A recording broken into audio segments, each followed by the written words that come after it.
জায়গায় সংহতি মিছিল হবে, জেলায় জেলায় হবে, কি বলবেন? লজ্জার কথা। আমরা এমন একটা বাংলায় বাস করছি, সারা দেশ যখন রামের মানে জ্বরে কাঁপছে, কখন আসবেন আমাদের রাম লালা, অযোধ্যায় বসবেন, সবার ওর প্রতীক্ষায় রয়েছে। সারা দেশে দেখবেন 140 কোটি মানুষ অপেক্ষা করে আছেন। সেইখানে বাংলায় প্রত্যেকের মুখে আমরা রাম নাম শুনি, আমরা তুলসীতলায় প্রদীপ দিই, আমরা হরে কৃষ্ণ হরে রাম আমরা সবসময় করি, প্রত্যেক দিন আমাদের মুখে থাকে।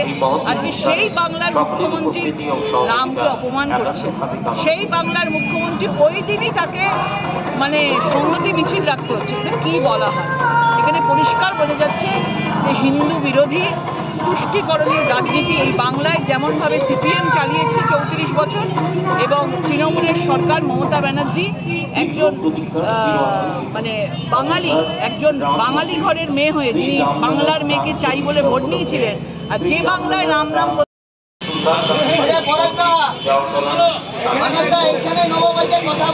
এখানে নিয়ে নেবো, এখানে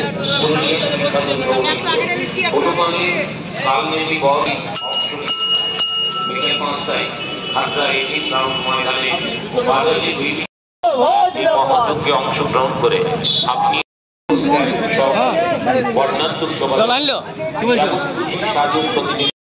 স্বাগত জানানো হচ্ছে।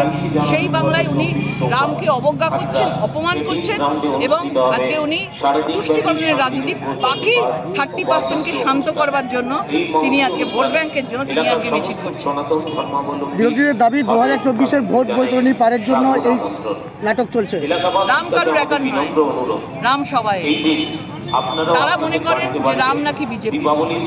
রাম প্রত্যেকের ঘরে ঘরে রামের পুজো হয়, প্রত্যেকের ঘরে ঘরে রামনবমী পালন হয়, এবং আমরা প্রত্যেক দিন মানে মানুষ যখন পরলোকে চলে যায় তখনও কিন্তু রাম নামই আমরা স্মরণ করি। প্রত্যেকটা মানুষকেই রাম নামের মধ্যে দিয়েই যেতে হয়, রাম ধ্বনির মধ্যে দিয়ে যেতে হয়।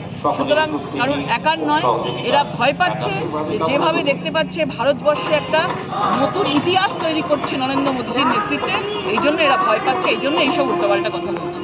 রাজ্য সরকারের নেতৃত্বে দীঘায় জগন্নাথ মন্দির হচ্ছে, যেদিন উদ্বোধন হবে সেদিন কি বিজেপির পক্ষ থেকে এইরকম কর্মসূচি থাকবে পাল্টা? দেখুন, তারা রাম মন্দির প্রতিষ্ঠা হচ্ছে বলে তার জন্য উনি জগন্নাথ মন্দির প্রতিষ্ঠা করছেন, মানে উনি দেখাতে চাইছেন যে আমিও মানে 30%-এর জন্য তো সব কিছুই করি তার ভোটের জন্য, বাকি 5%-এর জন্য আমি একটা বাঁহাতে একটা মন্দির প্রতিষ্ঠা করে দিয়ে মানুষকে খুশি করতে চাইছি। যার ভেতরে কোনো ভক্তি নেই, যার ভেতরে কোনো রামের ভক্তি নেই, সে মন্দির কেন, সে বিরাট বড় বড় রাজপ্রাসাদও যদি বানায়, সেই তার কোনো মাহাত্ম্য নেই।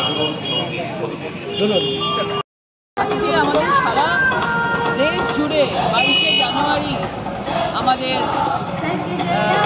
500 বছর পর অনেক দীর্ঘ লড়াইয়ের পর আমাদের রাম মন্দির প্রতিষ্ঠা হচ্ছে।